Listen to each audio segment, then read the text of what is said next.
All right, so could you give me a little bit of an executive summary on uh, what your type of business was? We manufactured and sold sensors in 5 different markets: low end, high end, traditional, performance, and size. Okay, and then going off of that, what kind of strategy did you guys try to pursue?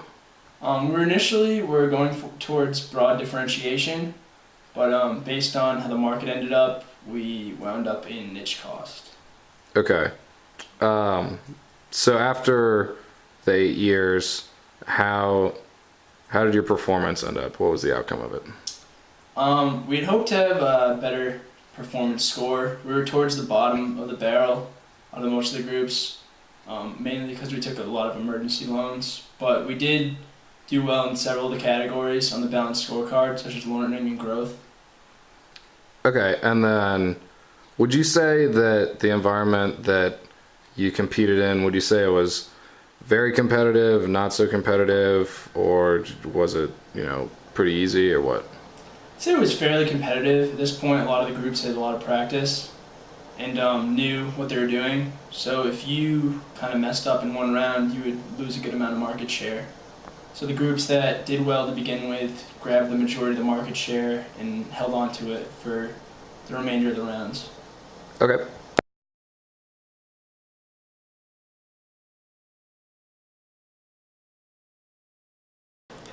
Okay, so if you could explain to me what were your business and your corporate level strategies, and don't be afraid to be specific. Yeah, I can do that for you, John. Our business level strategy was to basically compete or this is what we realized, was to compete in a niche cost environment. We wanted to reduce our admin costs, we wanted to reduce our direct materials costs as well as our labor costs, and ultimately pass those savings on to our customers with lower prices for them to pay for our products. So that was our business level strategy. As far as our corporate level strategy goes, we want, well, there's three parts to this. What is your company's overall orientation towards growth? We were actually retrenchment in this situation, specifically contraction.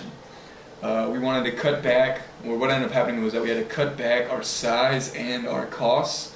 After the first few rounds, we had to take out a few emergency loans, and this was a major hit to us. We didn't have any cash. The amount of money we were allowed to take out for loans went down, and it was just real tough for us to get back onto our feet, so we had to find a different way to obtain cash. And ultimately, the way that we did that was to sell off our capacity, leaving us only in two markets at the end of the game, which were the traditional and low-end markets. The second part of that is what markets will you compete in? And initially we wanted to compete in all 5 markets: traditional, high, low, performance, and size. But again, like I said earlier, at the end of the game we were only in traditional and low. And these factors are what put us into the niche cost business level strategy. Okay, cool. Thank you.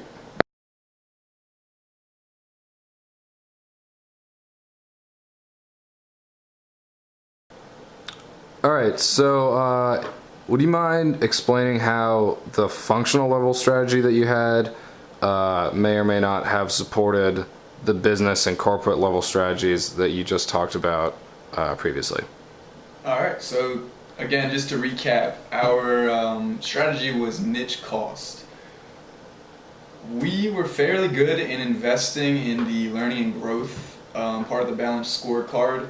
We invested a lot in our HR by training and avoiding separation costs, maximizing first and second shifts, and ultimately this led into a reduced amount of turnover rates for our company.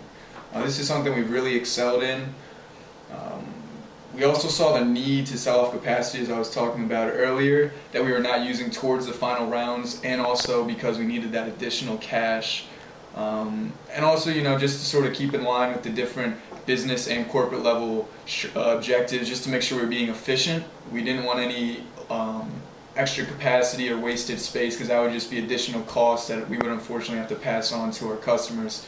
So by making sure that we were efficient, we were able to keep those costs down for our customers.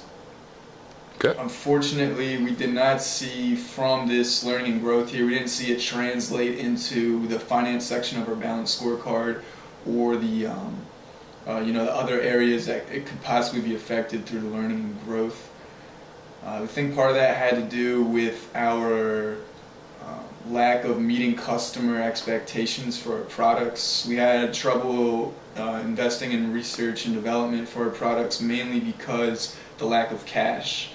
So a lot of the game just turned into us really just trying to get back onto our feet in any way that we could. And by round 8, we didn't exactly get to that point, but we did learn a lot.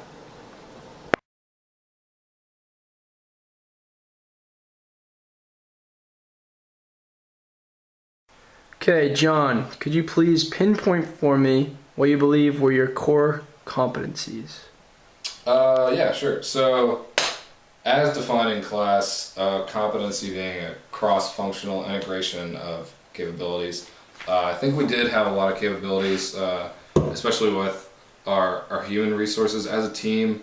I think we worked very well together. There wasn't any sort of like discord between group members. So in that regard, we had some good organization. At first, we didn't really meet as much, and then when we kind of realized, like, all right, we need to get this together, in like the second round or so, we kind of got meeting on a better schedule and just being more organized and whatnot.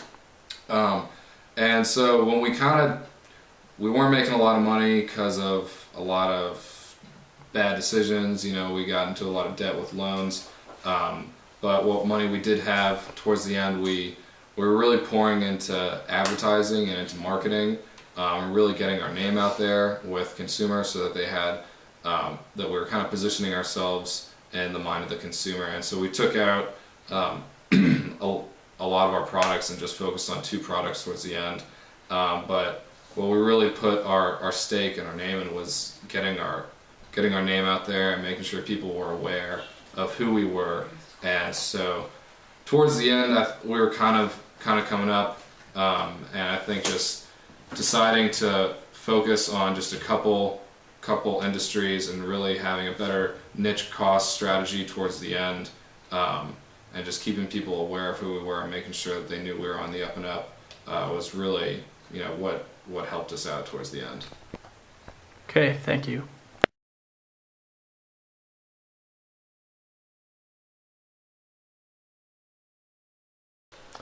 Okay, so would you mind specifying 3 or 4 strategy implementation issues that challenged your firm, and then also explain how you addressed those issues as a team?